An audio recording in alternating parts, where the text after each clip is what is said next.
Okay, നമ്മൾ ഇന്ന് നോക്കാൻ പോകുന്നത് സമയത്തിന്റെ അല്ലെങ്കിൽ ടൈമിന്റെ പ്രിപ്പോസിഷൻസ് ആണ്. അതായത് നമ്മൾ കറക്റ്റ് ആയിട്ട് പ്രിസൈസ് ടൈം പറയുകയാണെങ്കിൽ അല്ലെങ്കിൽ പ്രിസൈസ് ആയിട്ട് നമ്മൾ മണിക്കൂറുകൾ പറയുകയാണെങ്കിൽ നമ്മൾ ഇവിടെ എന്താ യൂസ് ചെയ്യുന്നത്? അറ്റാണ് യൂസ് ചെയ്യുന്നത്.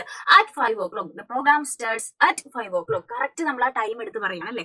പ്രിസൈസ് ടൈം പറയാണ് അല്ലെങ്കിൽ പ്രിസൈസ് അവർ പറയാണ്. അപ്പൊ നമ്മൾ അവിടെ എന്ത് യൂസ് ചെയ്യും? അറ്റ് യൂസ് ചെയ്യും. ഇനി നമ്മൾ ദിവസങ്ങളോ അല്ലെങ്കിൽ ഡേറ്റുകളോ ആണ് പറയുന്നതെങ്കിൽ നമ്മൾ അവിടെ എന്താ യൂസ് ചെയ്യുക? ഓൺ ആണ് നമ്മൾ യൂസ് ചെയ്യുക. On Wednesday, on Friday. അപ്പൊ നമ്മൾ ദിവസങ്ങളോ അല്ലെങ്കിൽ ഡേറ്റ്സോ പറയുമ്പോൾ നമ്മൾ അവിടെ എന്ത് പ്രപ്പോസിഷൻ യൂസ് ചെയ്യും?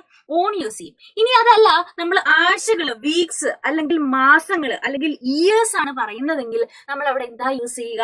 ഇൻ ആണ് യൂസ് ചെയ്യുക. ഇൻ 1995 അല്ലെങ്കിൽ ഇൻ 2025. കണ്ടോ? അപ്പൊ നമ്മൾ വീക്സും മന്ത്സും ഇയേഴ്സും പറയുമ്പോൾ ഇൻ യൂസ് ചെയ്യും. കറക്റ്റ് ആയിട്ടുള്ള പ്രിസൈസ് ടൈംസ് ആണ് നമ്മൾ യൂസ് ചെയ്യുന്നെങ്കിൽ നമ്മൾ അറ്റ് പറയും. അതല്ല ഡേയ്സും ഡേറ്റും ആണെങ്കിൽ നമ്മൾ ഓൺ പറയും.